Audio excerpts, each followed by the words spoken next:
next thing. This one is very funny. Kunene is Kunene. So what position does Kunene hold? Alex, is he like one of the ministers or something? Yeah.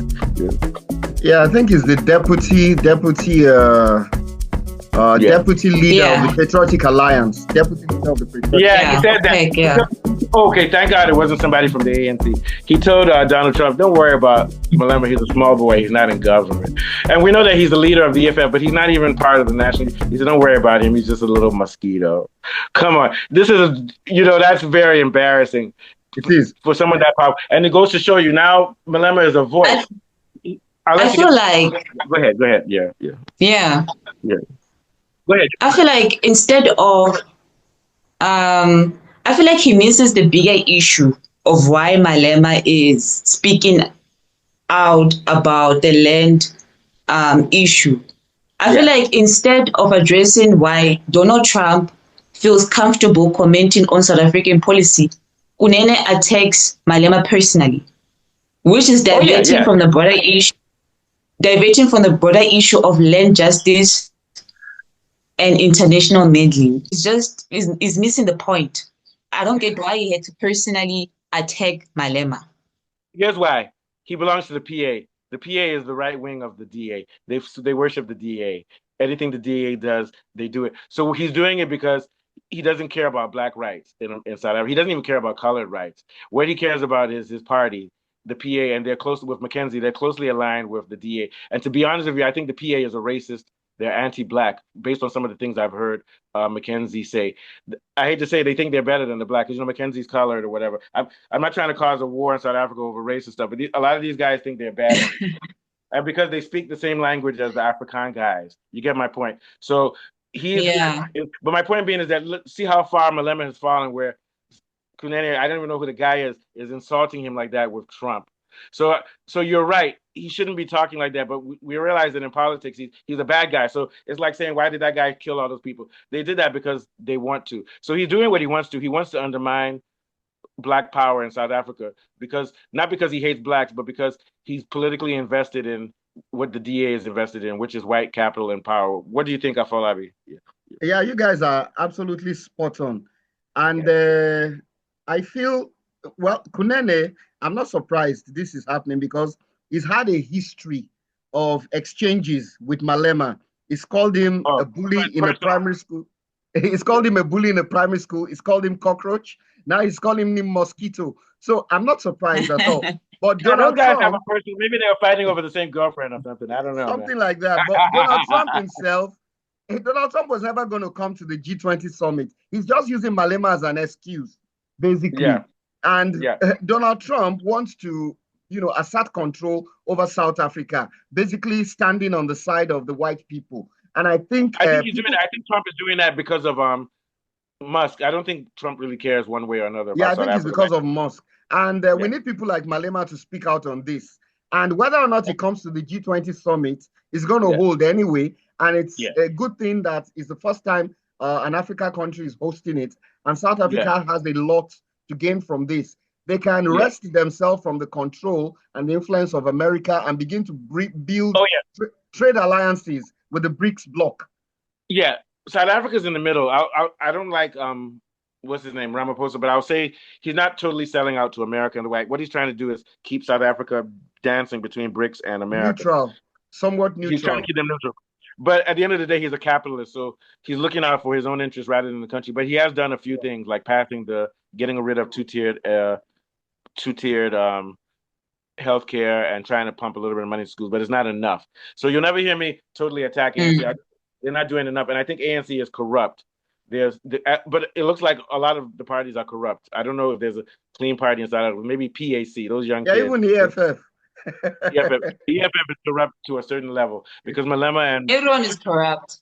They're all corrupt, but this corruption has to end because this is why. So, for example, I always say that if Nigeria, South Africa, Egypt, Mali, Congo, and all of them said we're one, they built their own economic system, and they can still belong to BRICS. And they said, okay, we have free trade amongst ourselves, and we're going to build our own trade system and compete against U.S. and South America. So Africa will be even if we don't beat them, we'll be on the same level as them. But you go to South Africa, there's problems between color, black, white, blah, blah, blah. then South Africa, Nigeria have problems. South Africa, Zimbabwe has problems. South Africa, Congo, Nigeria has problems with Mali. So the level of corruption and it's all because of corruption and the level of corruption and lack of unity amongst Black people and Africans is why we're being defeated. So we're going after the corruption not because I don't care if Malema has 10 Mercedes Benz, but what I do care about is that if his corruption gets in the way of the well-being of South Africa, just like the girl Trisha who was raped, and nobody knows what's going on with her. This is because of a lack of resources, and that's indirectly because of the corruption of the politicians who are only looking out. Like, look at Malema, he's got a nice family, nice house, nice car. He's living the life, but he also has to remember that he's supposed to be serving the people, and he's been doing it well. But that banking scandal undermines him to some degree. Yeah. What do you think, Alex? What are your last yeah. thoughts on this, Alex? Yeah.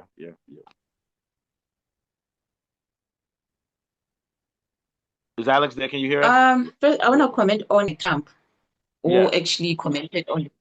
I feel like a man who pushed voter suppression, banned Muslims, and fanned racial tensions in the US can't claim to care about human rights in South Africa.